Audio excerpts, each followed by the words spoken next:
Suatu hari, Baginda Raja Harun al-Rashid sedang berpikir keras di atas singgasananya. Lah sedang memikirkan cara untuk menjebak Abu Nawas dalam sebuah kesalahan, sehingga ia dapat memberi hukuman pada Abu Nawas. Rencana ini dilakukan bukan tanpa alasan, karena sudah beberapa kali, Abu Nawas telah membuatnya malu di depan para pejabat kerajaan. Berlatar belakang dendam inilah akhirnya Raja hendak membuat jebakan terhadap Abu Nawas, dan berharap Abu Nawas gagal menghadapi jebakan tersebut. Ketika cara sudah ditemukan, segala sesuatu pun mulai dipersiapkan. Abu Nawas lalu diundang dalam sebuah jamuan makan bersama para petinggi negeri.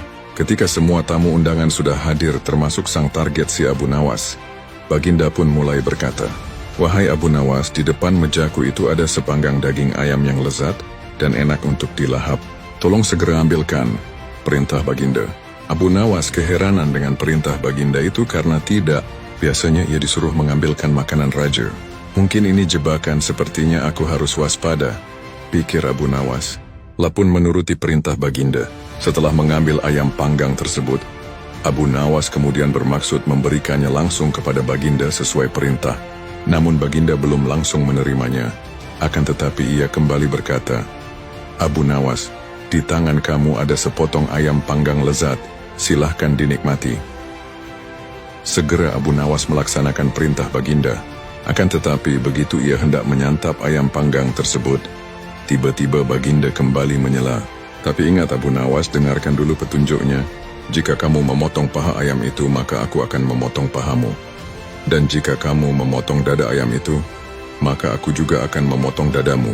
Tidak hanya itu saja, jika kamu memotong dan memakan kepala ayam itu, maka aku akan memotong kepalamu. Akan tetapi kalau kamu hanya mendiamkan saja ayam panggang itu, akibatnya kamu akan aku gantung." Ternyata dugaan Abu Nawas benar, Baginda ingin menjebaknya. Abu Nawas merasa bingung dengan petunjuk yang dititahkan Baginda itu. Dalam kebingungannya, ia semakin tersiksa karena ayam panggang lezat yang harusnya bisa memuaskan rasa laparnya sejak sampai di istana, malah menjadi petaka baginya. Abu Nawas pun mulai memutar otak cerdasnya untuk menemukan ide meski sedang di bawah tekanan. Suasana di ruang makan itu menjadi tegang, para pejabat saling memandang, dan ada yang berbisik kecil. Mereka yang hadir tidak mengerti dengan maksud Baginda terhadap Abu Nawas, karena mereka juga tidak diberitahukan sebelumnya. Mereka hanya bisa menebak-nebak di dalam hati. Waktu terus berjalan hingga beberapa saat lamanya. Baginda dan para pejabat kerajaan mulai menikmati hidangan yang disediakan, sedangkan Abu Nawas hanya bisa memegang dan melihat-lihat ayam panggang saja. Tidak berapa lama setelah itu, Abu Nawas mulai bertingkah aneh. Ia mulai membolak-balikan ayam panggang itu. Sejenak suasana menjadi hening. Kemudian Abu Nawas mulai mendekatkan ayam panggang itu tepat di indera penciumannya. Baginda dan para pejabat yang hadir mulai bingung dan tidak mengerti apa yang dilakukan Abu Nawas. Mereka terus memperhatikan Abu Nawas. Kemudian terlihat Abu Nawas mendekatkan indera penciumannya tepat di bagian pantat ayam panggang, yang kelihatan sangat lezat itu. Lapun terus melakukan itu berulang-ulang. "Jika saya harus memotong paha ayam ini, maka Baginda akan memotong pahaku. Jika saya harus memotong dada ayam ini, maka Baginda akan memotong dadaku. Jika saya harus memakan dan memotong kepala ayam ini, Baginda akan memotong kepalaku. Dan jika saya diam saja, maka saya akan digantung. Tetapi coba lihat sekarang, yang saya lakukan adalah menciumi pantat ayam ini," kata Abu Nawas. "Apa maksudmu, wahai Abu Nawas?" tanya Baginda. "Maksud hamba adalah jika hamba melakukan demikian, maka Baginda juga akan membalasnya demikian. Layaknya ayam ini.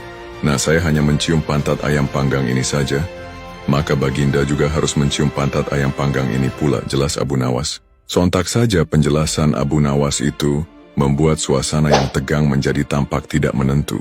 Para pejabat yang hadir menahan tawa karena takut dihukum raja. Sementara itu Baginda Raja yang mendengar ucapan Abu Nawas mulai memerah mukanya, merasa sangat malu. Baginda pun cepat-cepat berencana merubah keadaan yang sangat memalukannya itu. Lapun segera memerintahkan Abu Nawas untuk pulang dan membawa serta ayam panggang dan beberapa makanan lain, karena ia belum sempat makan. "Wahai Abu Nawas, cepat pulanglah, jangan sampai aku berubah pikiran." Kata Raja, Abu Nawas pun segera pamit pulang beserta ayam panggangnya. Setibanya di rumah, ia mengundang beberapa tetangganya untuk makan bersama menikmati ayam panggang, yang tadi hampir saja menjadi petaka baginya.